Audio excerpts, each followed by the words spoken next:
And first, I just want to tell you a little bit about the Virginia Quilt Museum for those of you who might not be familiar. We are celebrating our 30th anniversary this year, so we opened in August of 1996. Last year, we made a major change and moved our location. We moved about 5 miles south of where we were, so we are now located in this beautiful old historic mill in Dayton, Virginia.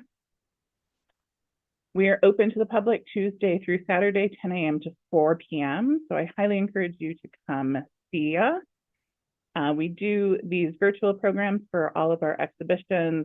We also do in-person classes and workshops and meetings.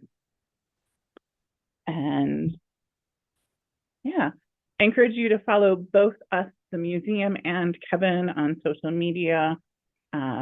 You can see all of our tags here. The museum is pretty much VA Quilt Museum, most places except for YouTube, where the Virginia Quilt Museum. Kevin is Kevin Womack, or Kevin KW Womack on Instagram. So please follow both of us. It's really the best way to stay up to date on what the museum is doing and know about programs like this. So today we are going to talk to quilter artist Kevin Womack. Kevin has an exhibit here at the museum. It's called Vantage Points, and it is on display through Saturday, April 5th. So you've got plenty of time to come see it. And we've got a couple other opportunities in person for you to hang out with Kevin and I. So on Friday, March 7th, Kevin will be here at the museum teaching a color cross dyeing class. If you're interested, I do encourage you to register for that soon. We only have 5 spots left. So it's a small class limited to 20, and we've already got 15 people registered. So hop on that ASAP. It's an all-day class. The fee includes everything. It includes your fabric, really all of your supplies. There's just a very small list of things you need to bring, and it's going to be a really fun day.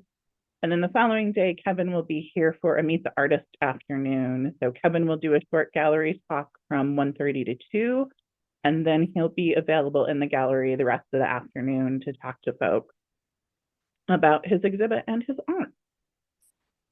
So we're going to hop right in. The first thing we're going to see is a short video walkthrough of Kevin's exhibit. It's just about 2 minutes long. There is no sound with this video, so you're not going to hear anything with it. After that, we're going to move on to some still pictures and talk about Kevin's journey from how he started to quilting to where he is now, and a little bit about some of the pieces in his exhibit.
Okay.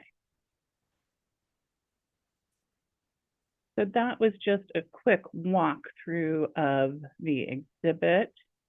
And now we're going to talk a little bit about some of the pieces, but also how Kevin became an artist and an art quilter. So Kevin, when did you start quilting and I, how did you evolve? how did I evolve? Well, first of all, I've always liked art. It was my favorite in school growing up, my favorite class. Um, so I started quilting in 1986 with the help of my maternal grandmother, Mona Staten. She was not a quilter. Well, let me preface that. My mother passed away in 1980, and this is her mother. So we got very close after that. I'm an only child. Okay. So, as a connection to family, like I spent almost every weekend with her, and we would do all kinds of craft things. We were candle wicking, cross stitching, all Oh, wow. kinds of things. And she had a quilt top that my great grandmother had pieced but never quilted. And she wanted to get that finished and passed on to one of her children. And I was like, well, we've been doing this other stitching, why not? So we borrowed wooden quilting frames, set it up in the basement, and I can hand quilt, but I'm not very fast. So, but that was my introduction to quilting. We finished quilting that, and that day I said, "Thank God I'll never have to do that again."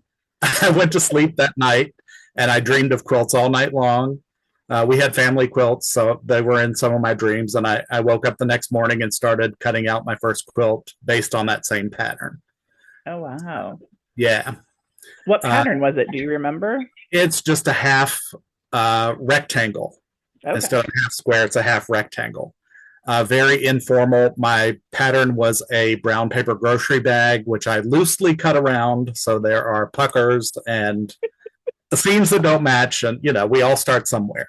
Yeah. When did you start making the transition into art quilting and how did that happen? I would say probably 2007 was a turning point. I had before that, the prior 2 or 3 years before that, I had been searching for a way to make the work my own Mm-hmm. and to not necessarily say what I wanted to say because I didn't know what I wanted to say at first. But I took a class with Jane Dunnewold on archetypes, and that gave me a process to start thinking about and giving me ideas of things to say in my artwork. So at Quilt Surface Design Symposium, which sadly we lost in 2024, that will be the last one. Um, that's kind of what started uh, my serious focus on art with textiles. Yeah, that's great. This piece we're showing here, Remnants, is a fairly new piece for you. You made it in 2023. Do you remember what inspired this specific piece? I know you make a lot, so if you don't remember, that's okay. It's fine. Yeah. If you can probably see from the slideshow or the video of the exhibition, I mine my own work for new ideas. So this came about just from simply playing on Photoshop. My first love in art was photography. I took photography classes at JMU, and darkroom was my favorite. The editing and the manipulation was my favorite. So now this has kind of come full circle. I'll take photos of my own fabric. This happens to be a photo of a collage, a paper collage as the base, and I've layered it with the big blood splatter that's on another quilt in Photoshop. And then I've added the left hand piece, and it's part of the reason it's called Remnants is that is a remnant from the triptych that is also in the show. Yeah. So I'm mining my own visual vocabulary in my newer works. That also ties back so much to what traditional quilters do, though, with using scraps and using remnants and 20 different quilts. Right. And there's also New Orleans imagery. The barbed wire hooks are there from previous pieces. Mm-hmm. And there are a couple of small pieces in the show based on those hooks as well. Yeah. We did just get one question Okay. in the Q&A asking, were you an artist before you started making art quilts? I wanted to change my major to art halfway through JMU, but my dad was having none of that. He, I graduated with a degree in computer science, and he told me I could either stick with that or change to economics. And I was like, there's no way I'm going to go to economics. I'll just, I had all the time in for computer science, so I just stuck with that. Yeah. And that's when I started taking art elective classes. So that's when the photography classes started at JMU. And after I graduated, I continued with adult education classes. So I've done pottery, oil painting, metals and jewelry, all kinds of different art things. I would not say, I didn't consider myself an artist before this, but I do now. Okay. Yeah, you weren't trying to make a living from art Right. before this. Right. Yeah.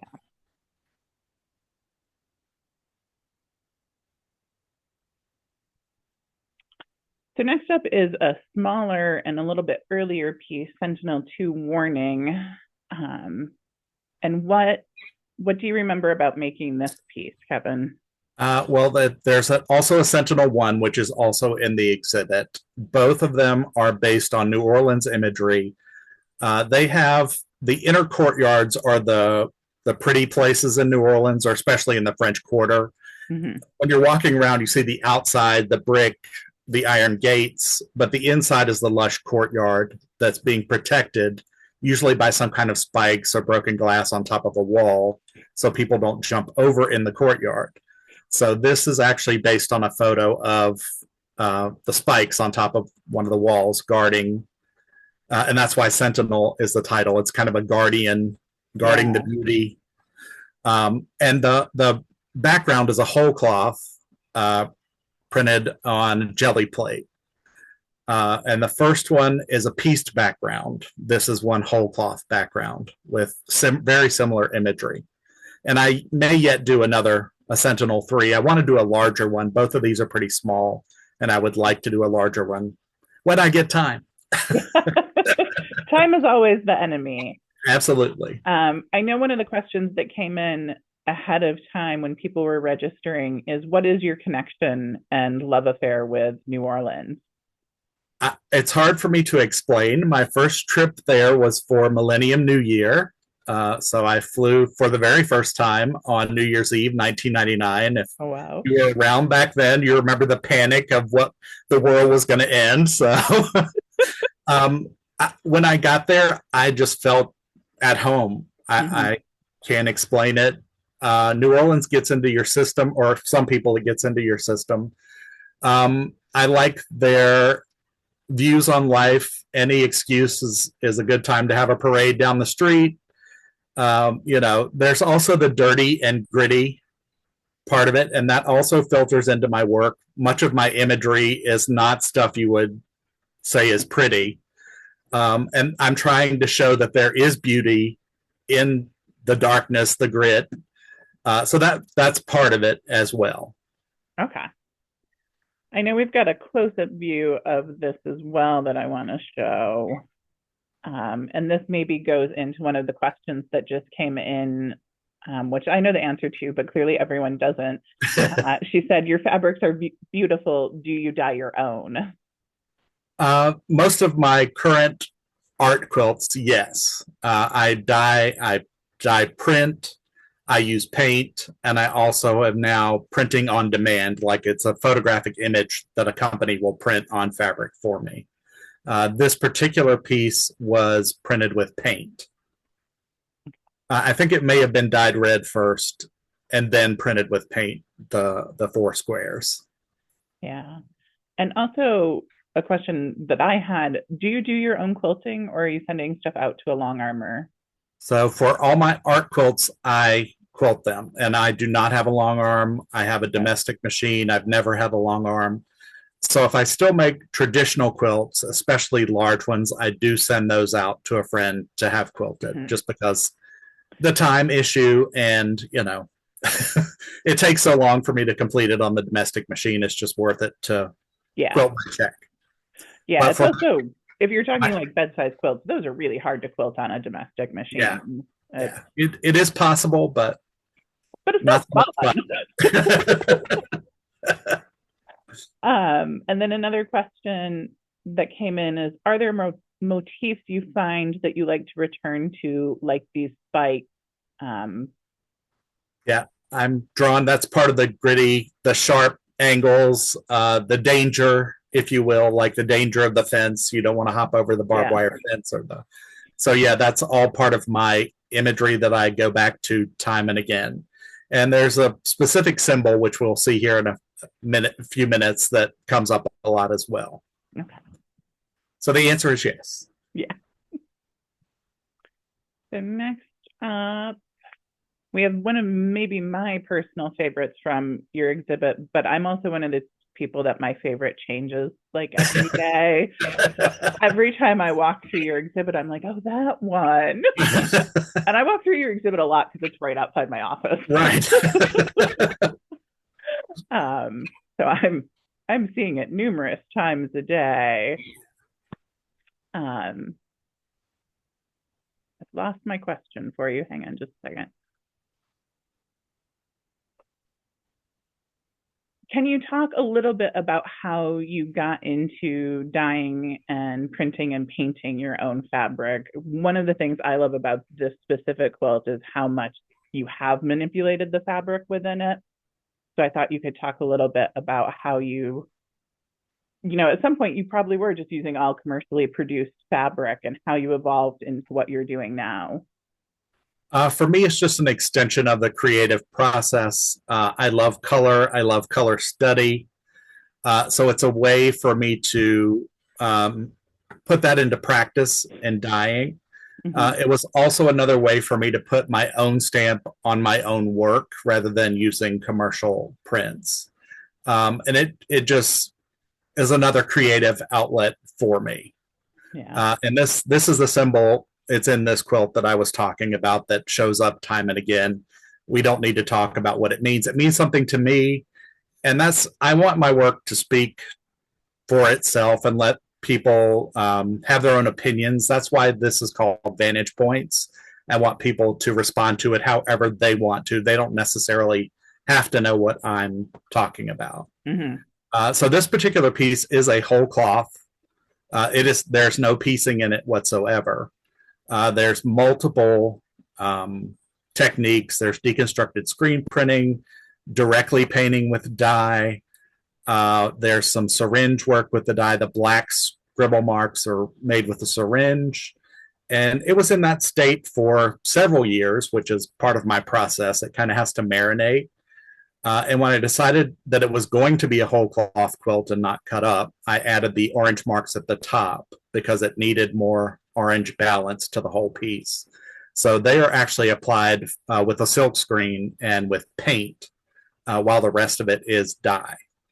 And then it's very simple quilting because there's enough going on visually with the rest of it.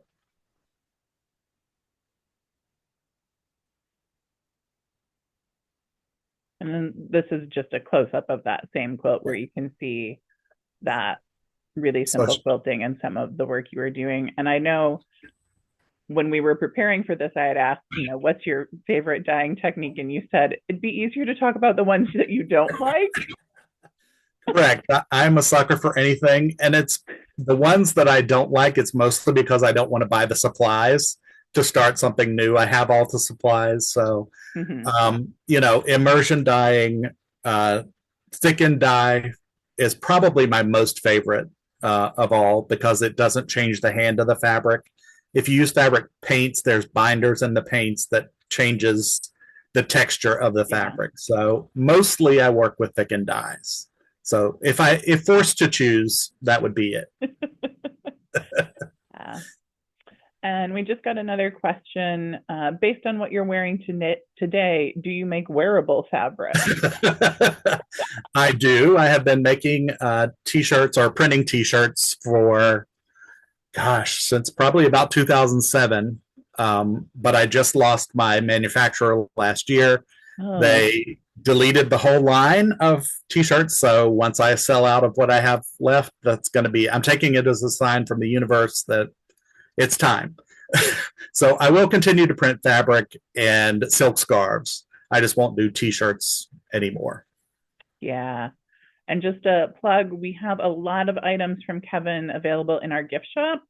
We don't have t-shirts, but we've got scarves, we've got some fabric he's dyed, and we've got some of his smaller art quilt pieces. So when you come see the exhibit, you can also buy something from Kevin, and that helps support both the museum and Kevin. So come see it. We've got really great stuff. Another question that just came in is, could you talk a little bit about your design exercises? Do you do paper collages or sketches or other non-fabric exercises to help generate your quilt designs?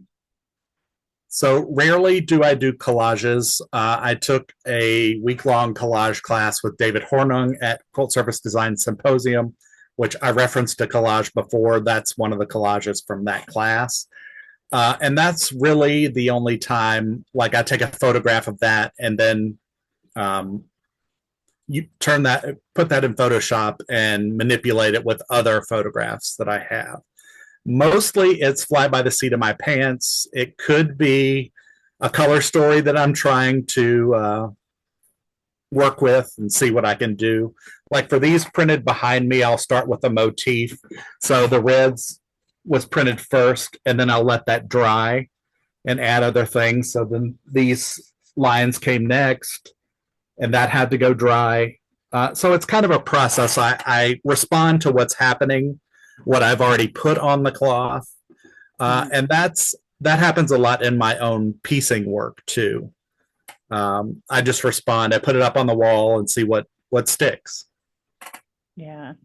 You mentioned earlier that sometimes your projects take a while. Are you often like walking away from stuff and then coming back to it months later, or are you working on one thing start to finish?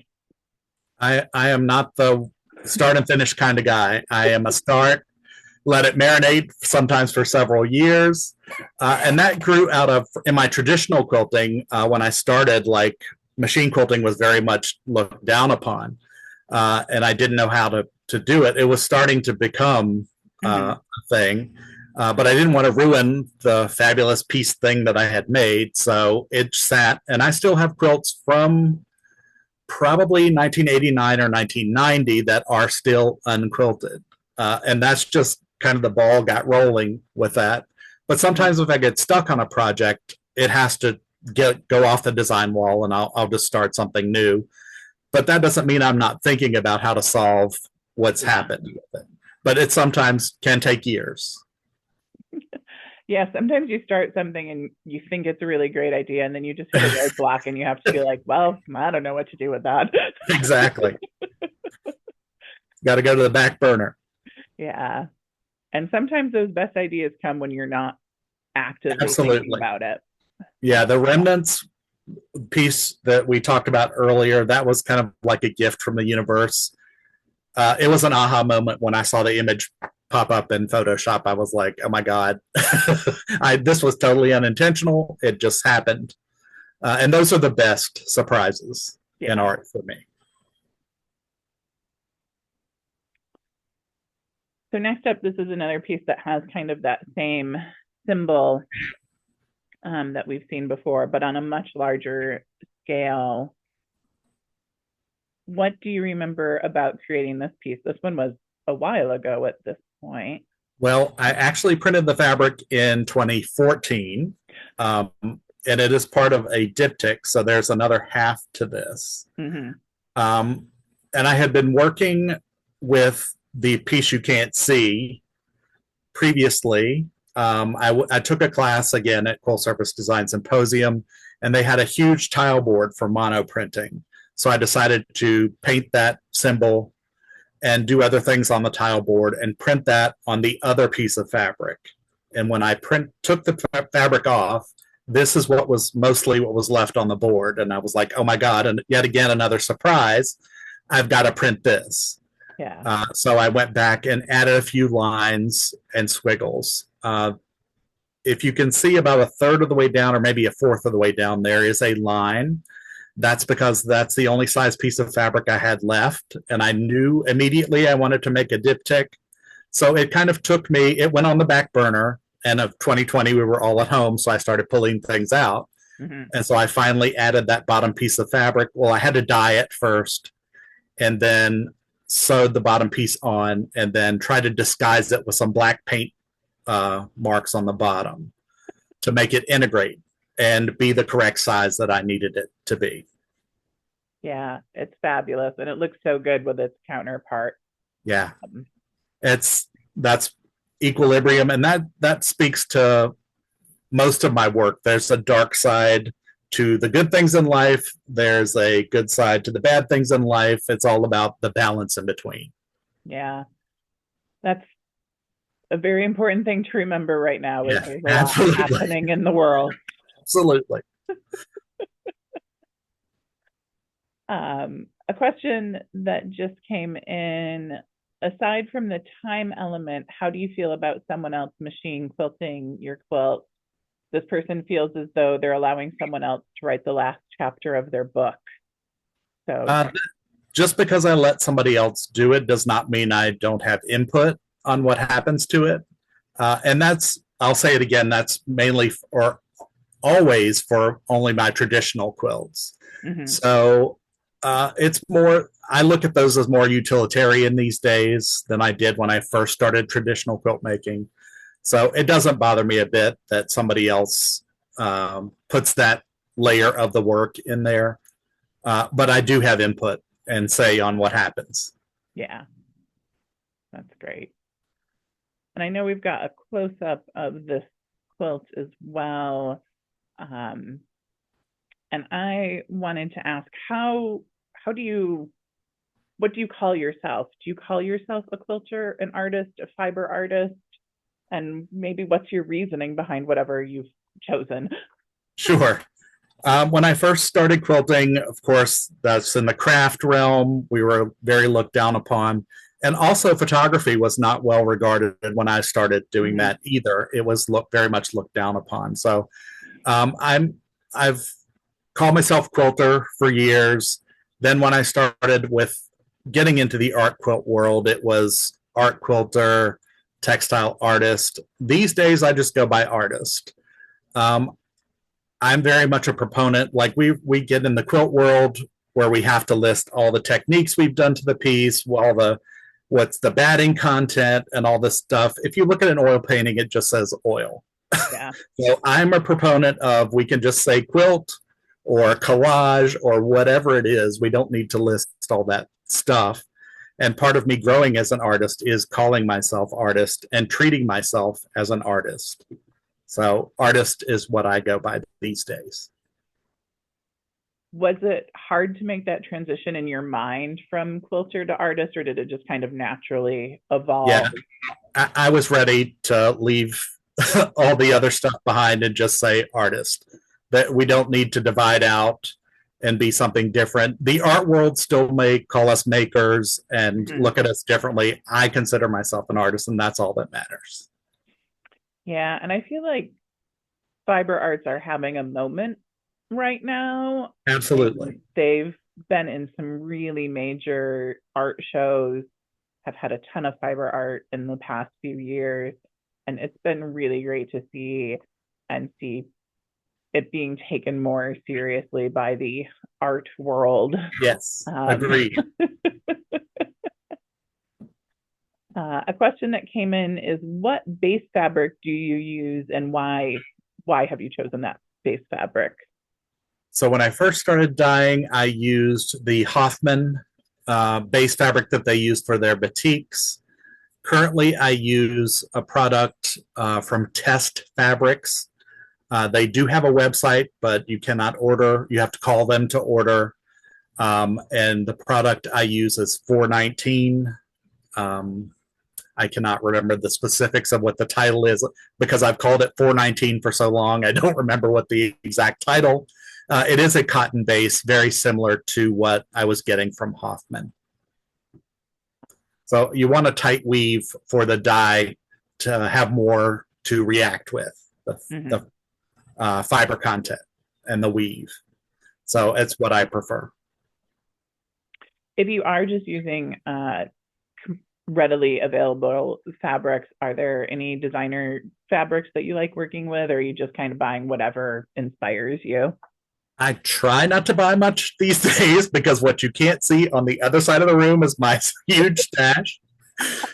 So I still have commercial fabric from the 90s, which mostly I'm cutting up and putting on backs now. Mm-hmm. I'm sorry, what was the question again? I got derailed. Oh, that's okay. I was just wondering if you had any current designers that you were. Oh, current designer, yeah. If I make traditional quilts, it's usually with K Facet Collective fabrics. I love the bright prints. And if you see some of my traditional work over the years, I've always been attracted to bright colors and bright prints. So that they hold my interest for traditional quilts. And I still make traditional quilts when I have time. Yeah. Do you ever exhibit your traditional quilts, or are they mainly like personal? Yeah, I always put them in. We have a local show with, or my local guild in Bedford, Virginia, Peaks and Pieces Quilt Guild. We have a show at the library there in Bedford every July. So I've begun exhibiting the art quilts probably the last 5 years, but mostly that's traditional work. But I'm trying to like bridge the gap and show a different kind of quilt to the area. Yeah, that's great. Another question that just came in is, do you do over dyeing? Yes, and I think I talked about that earlier in the piece behind me, where I'd put on a layer, decide what the next color layer is going to be, and pattern. And if I'm not happy with the fabric, I'll just keep adding to it. If it gets too muddled, I'll cut it up small. But yes, I like overprinting and over dyeing to get more, I guess, oomph to the print. Yeah, that answer reminds me very much of my husband, who dabbles in art and has been doing a lot of airbrushing lately. And sometimes I'll like wander in and be like, "Oh, that's not what you were working on 2 days ago." And he's like, "Oh no, it is." You just can't tell anymore. Completely different. And I'm like, okay, carry on. Yeah, there's a fine line that you straddle. Like, should I add it? Is it going to ruin it? And that's part of the fun for me. You know, if you do ruin it in that step, you can usually come back and do something to help it. Yeah. Come along. So I think next up, we just have some questions that came in ahead of time. So we've talked about New Orleans a little bit already, but what inspires you most?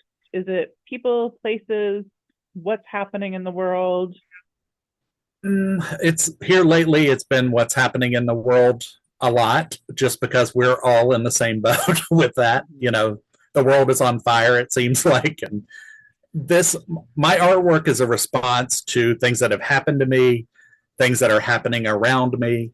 And also, you know, New Orleans plays in just because I have so much imagery from that. What I would say inspires me the most is just being creative, the sense of play, the what's going to happen next. Again, like I talked about, printing that fabric, responding to what's happened to it, thinking about what the next logical step should be, and taking chances. That's exciting to me. Yeah, I think that's something we have in common, of kind of pushing those boundaries and seeing what we can do. It's something that I'm always trying here at the museum, of like, what can we do that's different and new? Right. You know, let's do an exhibit of 250 small quilts for the anniversary of the nation. Someone really should have told me how many quilts 250 is before I started the project. But yeah, I collaborated on a series of quilts, which you have one, the smallest one, called Baby Bed, in the exhibit. And throughout our process, we just kept saying, try it and see. Does this work? Does this not work? And that's mostly how I work. Try it and see.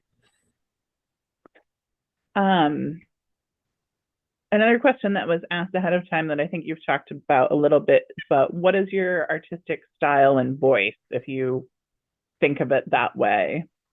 So abstract expressionism is a huge influence on me. I love abstract art. And when I started painting, I wanted to do abstract art, but I was not very good at it. My design skills were not there, or composition, it was not there. So I mostly painted landscapes, but I've always loved abstract art. When I took the Jane Dunaway class on archetypes, that kind of gave me how to put emotions into a visual language. So they kind of meshed at that juncture. So abstract expressionist is what I consider myself most closely related with. And then we'll finish up this last couple of questions on the slide, and then a couple more have come into the chat, so we'll get to those as well. What have you found to be the most critical challenges in bringing your skills to the market, and where does someone even begin if they want to start, trying to be a professional artist? I say start where you are. That's what I did. Figure out what you like, what you don't like. Most importantly, figure out what it is you want to say. And that doesn't mean you have to have anything huge to say, any deep meanings. It could just be, landscapes, something pretty, but start where you are and experiment.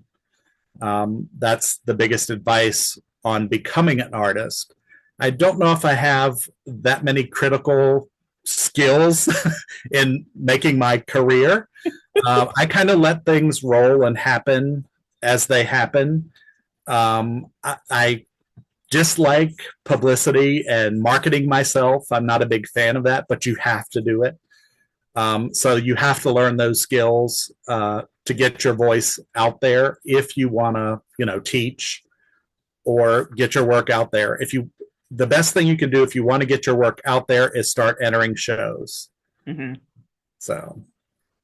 Yeah, and those shows can be your local quilt shows. They can be some of the more regional shows that, say, like Mancuso is putting on. Studio Art Quilt Associates always has calls for entry for 50 million shows, it seems like. And then your local museums may have calls for entry as well. So. Yeah, for a long time I resisted entering shows. Oh my God, is my work good enough? And you have to get over that and just put it out there. And if you don't get in a show, or if you get a comment on your quilt that's maybe disparaging your piecing or whatever, let that roll off your back. That's just one person's opinion. Mm-hmm. Yeah, and I would also say we're all our own harshest critics. So right. Just enter shows. You're going to be surprised. Yes. Do it. Do it.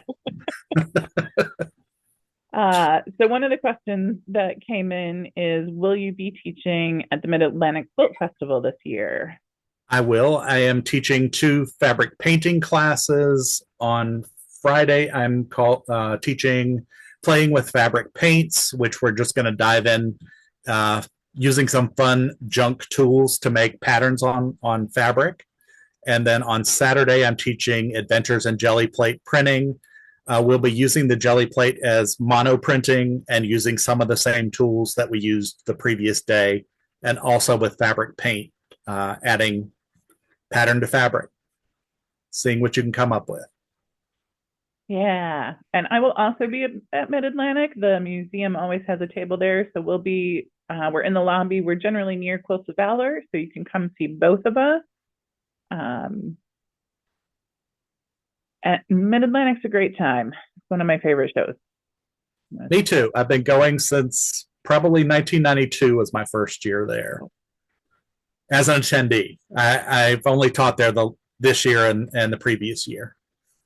And actually, clarification, this person was actually asking about a different. Okay. They want to know if you'll be teaching at Gettysburg. It's is that the Mid-Appalachian? Mid-Appalachian Quilters, yes. They don't have the website up yet, but yes, I will be there. I am teaching parfait dyeing, I'm going to teach a design class on how to use some of the fabrics that you've printed the second day. And the third day, we're doing color cross dyeing, like the same class we're doing for you. And that is in early June. They've changed the dates this year. Okay. And I think the website should be up and running within the next couple of weeks to sign up for that. Yeah, I know a bunch of places have changed their dates this year. Yeah. Houston, the International Quilt Show changed their dates, and just a couple of others.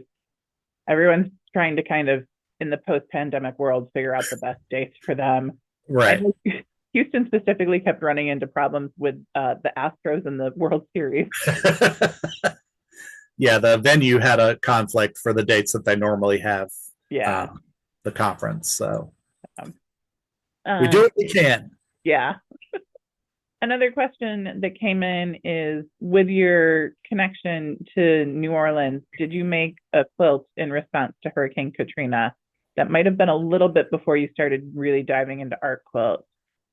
It was right around the beginnings, and there is one that is not yet quilted that has been in the works for a while. I'm still not sure if the design is where I want it to be.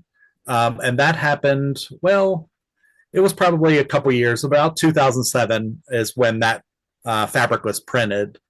And I'm still grappling with, do I want to add to it? Is it enough? And it's on the back burner pile for now. So it may see the light of day one of these years. Yeah. Do you ever find that something is a little too close for you to respond to? Because sometimes it's easier. I mean, we're coming up on 20 years since Katrina. So it may be a little bit easier to look back on it now and all of the aftermath than it was right when it was still happening. Yeah, I don't know. I was just there for this New Year's. That was my 25th anniversary of going to New Orleans. So I was there this New Year's. So we all know what happened this time. And I have not responded to that in my work yet. And I don't know, but I don't have any problem responding to it right away. I think I would get more for myself out of it and out of my system if I respond to it sooner rather than later. Yeah. That makes sense. I often look, my training is as a historian, so I'm often being like, we can't respond to things immediately, but artists can. Yes. Historians, you've got to kind of sit back and wait and be like, we don't fully understand this yet. Right. But yeah. We've got a couple other questions still, and we've still got about 10-15 minutes left. So if you've got questions, go ahead and put them in here. And one of the questions from Linda Black is, do your fabric creations inform your final quilt, or does your message inform your fabric creations?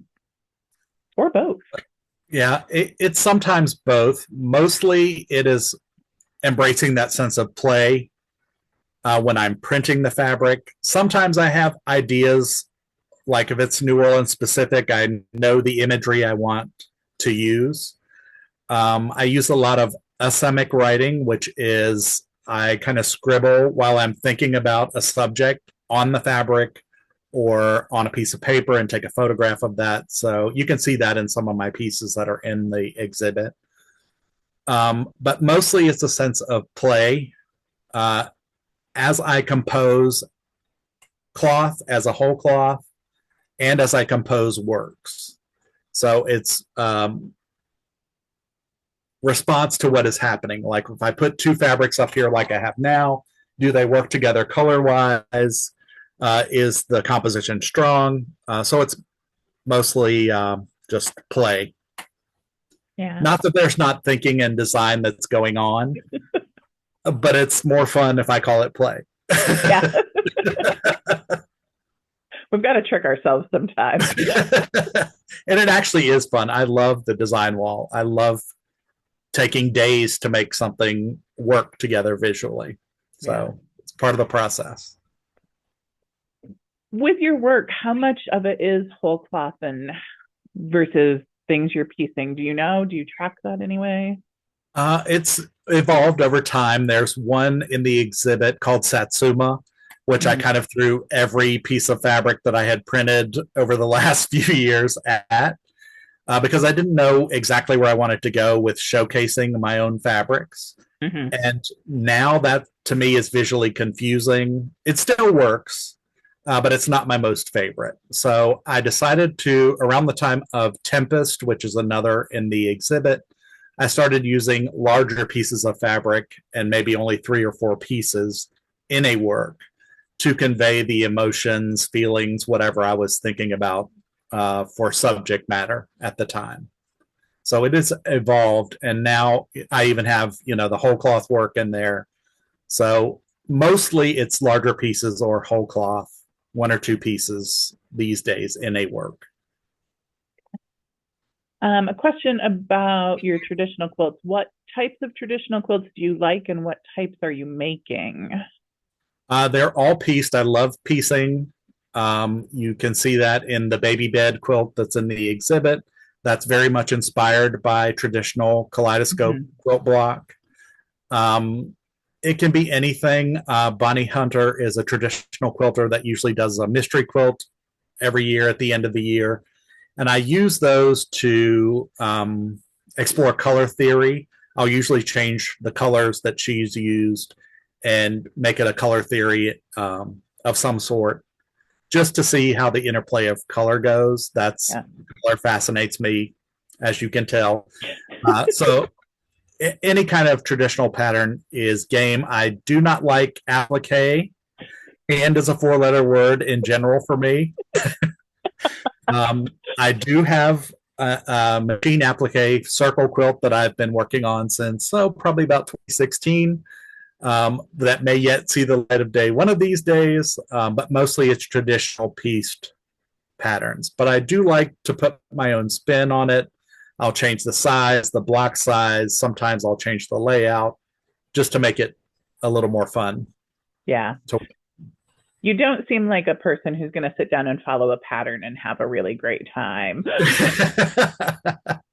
I've always, well, that's the reason, one of the reasons I started connecting with quilting, because I had been doing cross stitching and they tell you what color to put what spot. And I was like, okay, how many more of these can I make? Not that many more. So Yeah. the quilting allowed me to place colors where I wanted them, to play with pattern in ways that I was not getting before. So that directly connects. Yeah. A couple other questions have come in. Do you use thread as a design element? Mostly these days, I allow the fabric to do the talking. Um, Quilting is secondary for me, so a lot of the times it's something simple like that simple grid. Um, the only exception in recent work is Night Watch, which is in the exhibit, where I chose specific quilting elements to highlight parts of the design. But mostly for my art quilts, I don't know, maybe it's 50-50. It's overall texture or it's something specific. Like in the Satsuma example, there's tons of different quilting motifs. That was another thing I was experimenting with, along with all of the printed fabric, is a bunch of different quilted designs as well. But mostly these days, simple is better. I like to let the fabric talk. That makes sense. And then another similar question, do you ever use buttons or other 3D elements in your quilts? Or are you really just sticking to fabric? Just fabric. Yeah, I've gone the embellishment route. I've tried many different techniques. And that's another thing. Just try everything you want to try, and you'll find out what it is you want to work with. So Yeah. that's not something that particularly calls to me. I may yet play with it in the future. You just never know what's going to happen. Yeah. Another question, do you have any recommendations for commercially available fabric paint, not dye, that isn't stiff and can be used on cloth? Or I have a textile ink that I like called Permaset Aqua, which used to only be available in Australia, but now they have a US distributor, thank God, because it's a lot cheaper these days. And they do have a website. That I like because you can thin it with water a lot and still get good color. It is made for screen printing on t-shirts. So it does have the body where I can screen print with it. There are also good Pro Chemical and Dye out of Massachusetts, I think. They have their own brand of fabric paint called ProFab, which I use a lot. And then Dharma Trading out of California has fabric paints as well. And all of those are good. That's great. A question I had was, do you ever do collaborations? And is there anyone that you're like dying to collaborate with in the art world? So I have done a series of 9 quilts with artist Eleanor McCain out of Florida, which Baby Bed is one of those quilts. What happened is we were fully immersed from the generation of the idea of the series of quilts to how work was getting done. We both worked on designing the quilts together. She lives in Florida, I live in Virginia, but we both met at Quilt Surface Design Symposium to work for a week at a time. So we'd have all our imagery cut and or imagery printed, fabric cut, ready to design when we got there. But we fully integrated our work process together. And if I were to collaborate again, I would have to be compatible in that way. Like I don't want to just put something on a piece, hand it off to somebody else, and have no say in what they put on the piece. It needs to be a true collaboration for it to be worthwhile. There's nobody in my mind that I can think of that, oh my God, I've got to work with them. It's more about, do we get along? Do we work similarly in that way? But yeah, I'm totally open. It was a lot of fun. Great. Okay, well, I'm not seeing any other questions. Is there anything else you wanted to add, Kevin? Not that I can think of. Of course, you've already told people where they can find me. I try to keep my website updated with where I'll be teaching on my workshops page, and that tells you what the workshops I offer. I also speak for guilds. I do workshops for guilds. So you guys know where to find me. So if you're interested, find me. Yeah, and someone did put in the chat that your local show, Peaks and Pieces, is July 9th through 19th this year at the Bedford Public Library. So that's a nice long show. Yeah, we stay. It used to be 2 weeks. I think we're down to 10 days now, but that's still a long time. It's a perfect venue for a quilt show. We are on the upstairs level, and they have the balcony all the way around. So we drape quilts over, and we hang quilts all around the wall. It's a great location. It's totally free. You get to vote on your favorites. So yeah, check us out. Yeah. Also support your public libraries. They're great. Absolutely. I used to work for a library. I'm a big fan. Yeah. I also read a ton, and I would have absolutely no money if I wasn't using a library. I would be so poor. So I just want to encourage everyone, come see Kevin's exhibit, Vantage Points. It's up through April 5th, so you've got plenty of time. Again, Kevin will be here a couple days in March. That local show was down in Bedford, Virginia, at the Bedford Public Library. So March 7th, Kevin has a dyeing class here at the museum. Register now. There's only 5 spots open, so get in while you can. It's going to be a fun day. And then he'll also be here the following day, the Saturday, for Meet the Artist afternoon.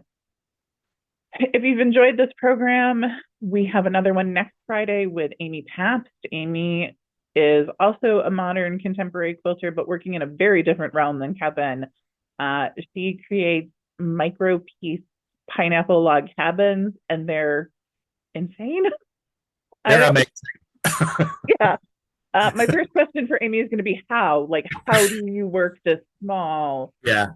Some of her quilts have blocks that are only half an inch square, and they've got like 29 pieces within that half an inch. It's crazy.